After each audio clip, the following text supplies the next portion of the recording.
Hey, what's up you guys? I'm Sara Lubratt, and a little while ago I quit my job to start working for myself full-time, doing freelance book editing, content creation, and eventually writing. And then I asked you guys if you had any questions for me in this transition, because I'm sure that in the last video that I made about this, I didn't answer all the questions that you guys had. So now we're doing a Q&A about it, where I'm hoping to sit down and resolve and answer most of the questions that you guys had for me about this transition and about how I'm making this happen and all of that fun stuff. I also just got my hair done, so if you see me playing with it a lot, that's what's happening. But if you go on to enjoy this video, make sure you give it a big thumbs up, because that really supports my channel by telling the YouTube algorithm that you liked my video and that somebody else might too. And now let's get into answering some questions that you guys had about me quitting my job. I feel like one of the best questions to answer first was, what was your day job? So the job that I recently left, I was working as a flight coordinator for a private charter company, and my job was pretty much just to be on call for 24 hours a day, 5 days a week. Although technically it was 6 days, because my time off was exactly 48 hours between Thursday at 11 a.m. and Saturday at 11 a.m. So I was working or on call a lot. I thought about my job a lot, but that's the job that I just decided to step away from. I got another question that asked, how do you justify it to yourself that this is what's best for you in the long run? So this is something that I've talked a lot about with my therapist in trying to figure out if this was actually what the best decision was for me right now and in the long term or not. Ultimately, obviously, the answer was yes, this is the right decision, because what I've wanted out of life for a very, very long time is to be a creative person. When I was little, I either wanted to be an artist or a writer. Writing is what's happening, which I'm super happy about. And I do some painting as well. I have some of my paintings hung out in my apartment. But since about high school or college, I know that I've wanted to work towards eventually being a full-time author. That's just what lines up the best with my soul and what my soul wants. And the fact that I am in this in-between time where content creation is paying off and freelance book editing is paying off and everything, at least paying off enough for me to really work towards that goal. Working towards that goal is so much more important to me than a steady paycheck, especially when the steady paycheck was being given to me in exchange for a lot of my time and a lot of my mental capacity, because now I'm able to put the majority of my brain power towards that content creation, which all revolves around writing, which means that I then have to be writing in order to be making videos and everything about it. So essentially everything is compounding on itself towards my goal of becoming a full-time author. And then I feel like this question will be continued to be answered more and more as I answer other questions throughout the rest of this video. Someone asked me, how did you start making money besides your job? I think it all started with YouTube and making YouTube videos, even though I never expected to get paid for it. I was doing it to catalog my journey and be able to look back on previous me and where I was at with my books and how I was feeling when I was writing them and everything. And I decided to share them on YouTube because I was hoping that other people might also then get inspired by it, feel like they weren't alone in the process, and I was hoping that at least one other person would be able to get something out of it. And now we're at like 12,500-ish subscribers, so apparently there's a couple of you guys. But with YouTube, I really was not expecting to make any money at any point in time from it, but now it is paying and has been paying for probably about 2 years. And granted, it's not that much every month, but it does help. Every little bit coming in from all of my income sources, which I believe I'll touch on later in this video and in future videos, each of them makes a little bit, but then they add up when you put them together. So I started with YouTube, and then I've had my Instagram account for a long time, but then 4 months ago, I got invited to join the Instagram Reels bonus program, where every 30 days they pay you based on how many views your Reels get. And so now Instagram is paying me, and I've gotten a couple YouTube sponsorship requests. I've gotten a couple and done a couple Instagram sponsorship requests. And so people recognize that I have an audience and they want to pay me for it.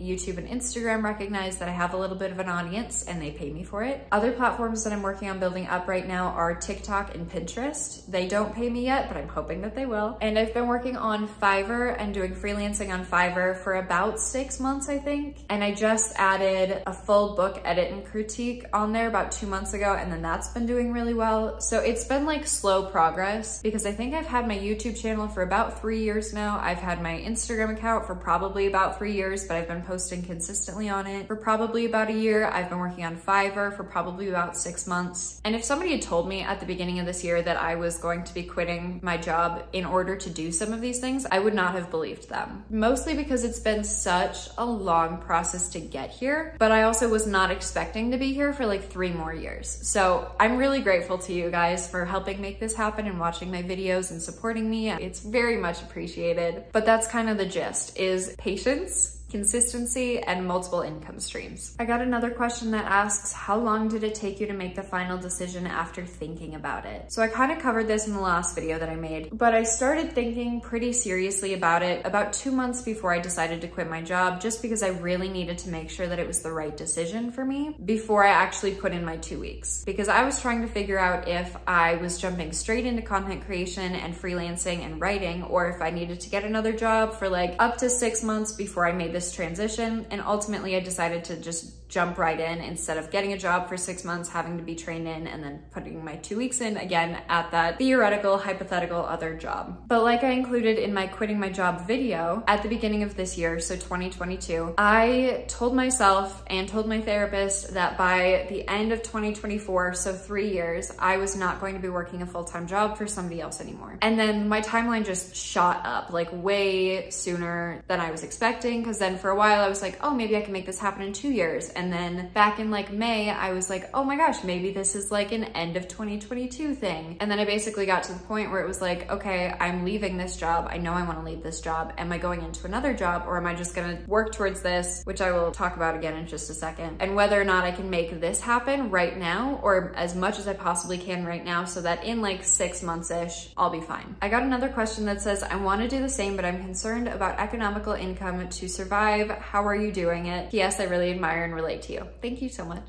So, okay, let's talk a little bit more about the money side of things. I do not like spending money. Spending money stresses me out. So if I really did not believe that this was going to work, I wouldn't have done it. That being said, I wanted to prepare myself really, really well so that I wasn't as stressed out about the numbers side of things, so that I could just enjoy working for myself, making this happen, and then move forward from there. So I did save up a good chunk of money for this. I calculated what my average spending month to month was, what my average expenses were, what was necessary, what wasn't necessary, and I kind of figured out a range for every month or so that I tend to spend between, and then I decided to think about that upper end of that range and then save 6 months of that higher range of expenses, just so that I wasn't worried about it and just so that I didn't feel like I was limiting myself. So basically, I am currently paying myself out every 2 weeks like a standard paycheck, or a more standard paycheck, from that 6 months of expenses fund that I saved up for myself, so that again, I don't necessarily have to worry about how much I'm making within the next 6 months, so that that can be saved and moved for beyond the 6 month time period. That fund did originally start as my emergency fund, so as soon as I brought that up to the upper end of the 6 month expenses, I did start another emergency fund too, just because I wanted to still have that backup money that I wasn't planning on paying myself. So then I also built up an extra emergency fund with a number that I felt comfortable with, so that I knew that I had money in case this didn't work, but I'm not really worried about that. Kind of on that same train of thought, I got another question that asks, have you thought about what if it doesn't go well, and how will you pay the bills? The worst case scenario is I get another job working for someone else, or I get a part-time job working somewhere that I want to work, like a restaurant or a bookstore or like a bar or something. There are lots of possibilities. I could go into social media management for somebody else, because that's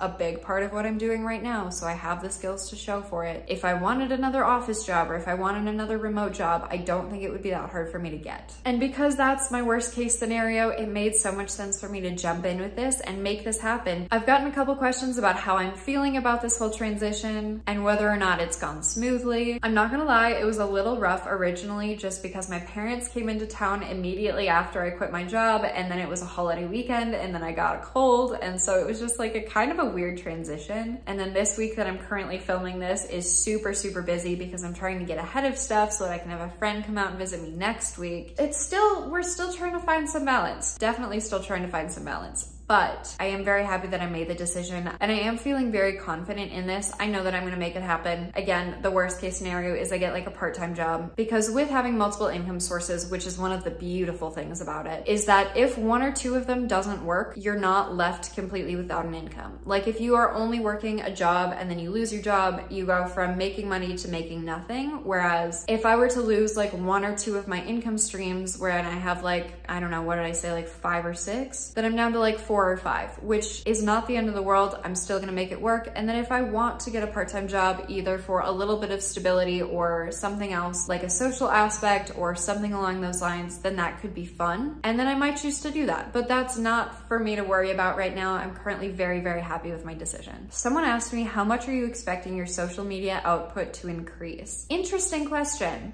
Actually, not that much. I post on Instagram and TikTok like somewhere between 3 and 5 times a day. I'm not expecting that to change. That's already a lot. My YouTube posting schedule that I've wanted to have, and sometimes I could make work and sometimes I couldn't make work with my job, was posting 2 times a week. That I want to be really consistent with, which will mean a little bit more output just because staying consistent with that, because I haven't necessarily been recently or over the last like 6 months, we'll say, with my job. But other than that, what I've been doing has been working, and I just need to stay consistent with it, and I just need to continue to put out good quality stuff, and that will continue to attract more of an audience. I know I already kind of touched on this one, but I got a question that asks, aren't you scared of not having a stable income, and how sure are you about it? Yes, the idea of not having a super stable income kind of scares me, which is why my therapist and I came up with paying myself every 2 weeks for 6 months to kind of counteract that fear and kind of more try to replicate the feeling of getting a consistent paycheck that will cover my expenses gratuitously. When/how did you realize it was a viable option to quit your job? Probably around the time that I was going on a hike to a mountain lake where I was going to deal with some of my limiting beliefs as a creative person and as a creator and making money as a creator, was really when I sat down and I was like, things are paying. Like, how do I really capitalize on this and how do I really make this work so that I have the ability to quit my job? And then from that day, pretty much every single day, I have seen opportunities and I have seen growth and I have seen things that make me believe that this was the right decision and that this is what I was meant to be doing, was stepping away from that job and working for myself in this capacity. Something else that has helped with this is what I call my little wins journaling, or my small wins journaling, that I do pretty much every morning now, pretty much since that hike. This was an idea from my therapist. Love my therapist. She's wonderful, but she basically has me write down every single day in a different color, because I love color coding things, anything that makes me feel like I'm making improvement. Because when you don't track the little things, it's very easy to feel like you're not actually making progress. But when you're writing steps down every single day, like things for me that I write down every day are things like my Instagram follower count, my TikTok follower count, my subscriber count on YouTube, whether or not I get a Fiverr booking or I send back a Fiverr order, if I get an interesting DM opportunity or something along those lines, whatever it is, I write it down. And then it's super easy for me to look back when I start feeling down, which I've been feeling a lot less down because I have this. But when I'm starting to feel down or doubt myself, I can literally just look back at either earlier this week or like last week or the week before that,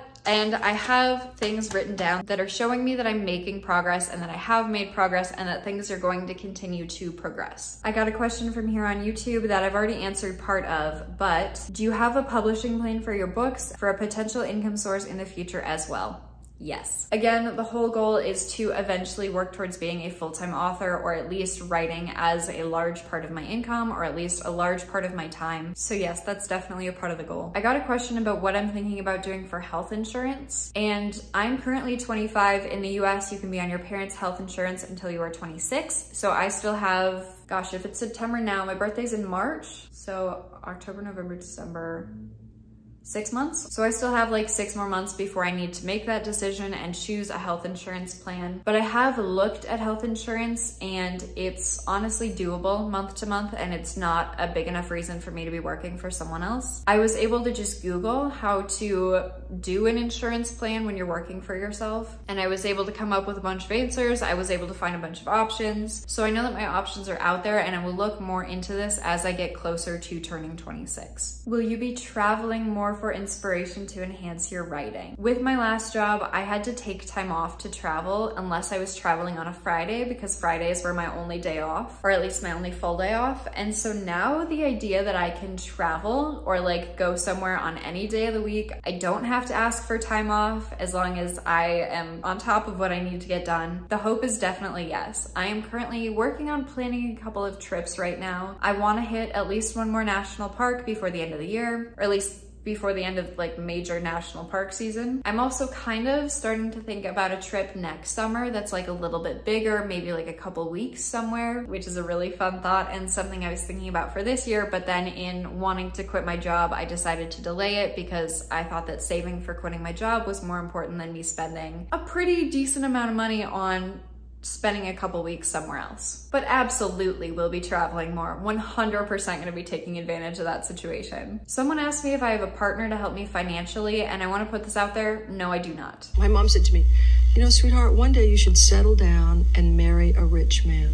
And I said, Mom, I am a rich man. I will fully acknowledge that I am in a very lucky position where I did not have any debt coming out of school. So I am debt-free and able to make this adjustment for myself because I'm not having to pay off student loans or anything. So there's definitely some privilege as a part of this. But no, I don't have a partner who's helping support me financially. I got a lot of questions about time management, and a lot of them were like, how do you plan on managing your time? How do you manage your time when you're not working for somebody else? And honestly, this has been a very big question for me, and I've been talking to my therapist again a lot about this, because when I am working on something that I'm passionate about, like all of these things that I'm doing, it's really very easy for me to accidentally work for like 10 or 12 hours, which is not always healthy and definitely not sustainable.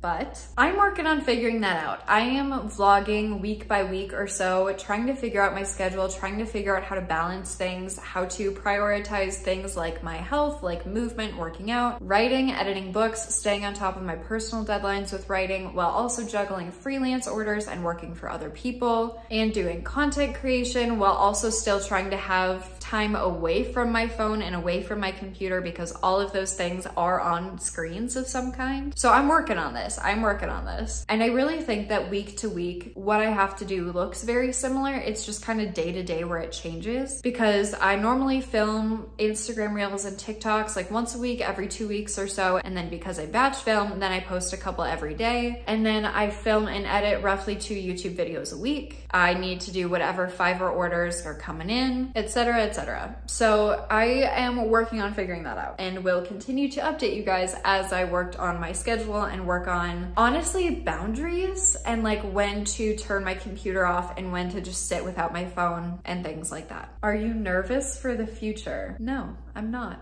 And it has taken me a long time to get here. I'm very excited about the future. I'm very excited about what the future holds. I'm very excited about all of these opportunities, and something to remember is that there's always the opportunity to pivot. So if something's not working, I can pivot and change something in the future. An Instagram DM I got on this topic, but I didn't end up screenshotting, was something along the lines of, do you really want to be doing social media when you're 65? And I was like, okay, for starters, I'm 25. Social media is going to look so different in 10 years, much less 40 years from now. Social media is not necessarily like my super long-term game plan by any means, but it's working right now. I can always pivot. Again, the goal is to be a full-time author or a full-time creative of some kind. And what I'm doing right now is getting me closer to that point in time. Technically, I'm a full-time creative, which is wild. And remember that with this, or with a traditional job, or whatever you choose to do in life, there is always space to pivot and change what you're doing. So I'm really not putting that much pressure on myself. If I want to get a job in the future, I can. If I want to leave social media, I can. I don't see that happening anytime soon by any means. I don't want to. I've been able to make social media such a positive place for myself where I don't feel FOMO. I don't feel like I don't have enough. I don't feel bad about myself anymore from social media. I've been able to like go through and like curate who I follow and what kind of content I consume, which is probably a super long-winded answer, but that's the answer to that, is that I'm very excited about the future, and there's always opportunity to pivot should something not work out the way that I see it happening. Do you have money set aside for retirement?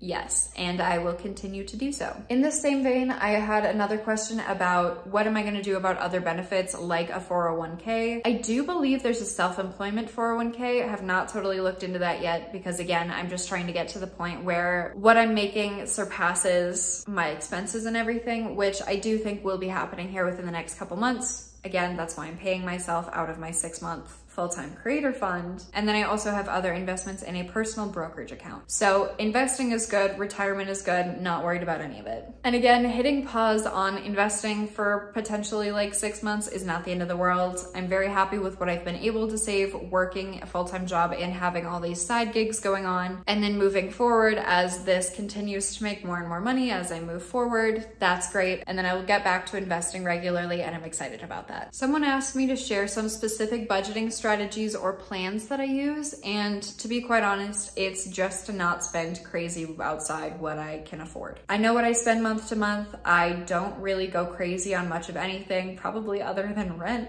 but I love where I live and I wouldn't trade that out for anything. So mostly realistically, I'm a pretty frugal person. I do like spending money on food. I love spending money on good food, but I also cook a lot for myself, so I save a lot of money there. And when I go out to eat with friends, it's fun and that's great. But other than that, I don't really have any like expensive hobbies. The only other expensive hobbies I have are probably like my gym membership or like skiing. But all in all, those things in contrast to everything else don't break the bank. And that's a huge thing, is to just spend less than you earn. Ooh, Adele asked me a question. What was your threshold or deciding factor for knowing when to quit? I know I've kind of touched on this, but I don't think I've actually said exactly what it was. And I was ready to leave the job. That's 100% what actually got me to leave. But the timing of it all was more that I could figure out roughly when I thought I was going to be making what my job paid me from all of these creative sources, and I was comfortable with that span of time. So in setting aside my 6 months of funds to pay myself out of, I decided on 6 months because I thought that that was over what I was actually gonna need. And so far in September, I'm on track to make more than I was expecting to make in September, so I'm not worried about it. So I tried to calculate everything out as best I could to figure out where I was actually standing so that I could make the most informed decision that I could at that current point in time. Will you schedule a rest day for yourself? I sure hope so. And even though I'm not gonna take time off of like Instagram and TikTok, that's like super easy because I already have everything filmed and then I basically just upload it. So will I take time off? Yes. However, everything is already improved because I can take evenings off, which is not something I was able to do at my last job. I can take weekends off if I want to. I can take a random Tuesday afternoon and go hiking. And like, it's those little things where it seems like a lot more freedom. It's very simple, I know, but like, yes, I'm planning on taking time away from working, but with the ability to create my own schedule and work on things on my timeline, a lot of it is just when and where do I want to break? When and where do I just want to go sit outside and watch the sunset? When do I want to go hiking? When do I want to go rock climbing? When do I want to go to the gym and not look at my phone? All wonderful questions. I'm sure that I will end up building in a day or two throughout my week, probably one weekend day, probably like a Saturday, and then maybe like a Tuesday or a Wednesday that are a little bit lighter. Honestly, probably like a Thursday and a Saturday, maybe a Friday and a Saturday. I don't know. I'll work on figuring this out. What's your plan for scaling your business? Consistency. With social media, consistency is the one thing that works. What advice do you have for someone who wants to do the same? Figure out where you're at financially. Look at how much you have in savings, both invested, both for like well in the future and what you have saved for kind of an emergency fund, and figure out how comfortable you are with that. I would say at the bare minimum, 6 months of expenses if you think you can make it happen in 6 months. Also, have multiple streams of income before you make this jump and be able to forecast or at least estimate how long it's going to take you to fully scale everything up to be making as much as you make at your job or more. I would say that where we're at in the world with social media and everything, start sharing your process online. And if you can, be consistent with it because that will pay off. And even if you make, 50 extra bucks a month, even if you make like 500 extra bucks a month, in addition to your job, that's moving you closer to where you want to be. So start sharing your process either on YouTube, TikTok, Instagram, somewhere, and be consistent with it. Keep in mind that that's what you want and then move towards it. If I can do it, you can too. It might take a little bit of time. This is not an overnight thing by any means. Make sure that you're patient with yourself. And again, writing down your little wins will make things feel so much more attainable than not tracking these things. And then the last question I'm going to be answering today is, how excited are you to officially be full-time working for yourself? I'm so freaking excited. I'm so excited. It's such a magical thing. Like, it's such a positive thought and like it's now a reality. But the fact that I am in control of my time, the fact that I am free from my computer and I can step away from my computer whenever I want, the fact that I can go hiking whenever I want, the fact that I can go travel whenever I want, within the budget, of course. But theoretically, I can travel on whatever day I want. I can go to a national park in the middle of the week if that's what I deem best for me. That's so crazy. So I'm stoked, honestly, just stoked. So with that, thank you so much for watching this Q&A of quitting my job and all the questions that you guys had for me. If you have any further questions, make sure you leave them down in the comments below because I'll either answer you there or in a future video. Thank you guys so much for watching. If you do not currently follow me, but you want to follow along on my journey, make sure you hit that big red subscribe button. And if you enjoyed this video, but you have not already hit that like button, make sure you do so because if you're still around, you clearly enjoyed it enough to watch it this far. With that, thank you guys so much for watching. I'm Sara Lubratt. I'm currently posting videos twice a week and I will see you guys in the next video. Bye.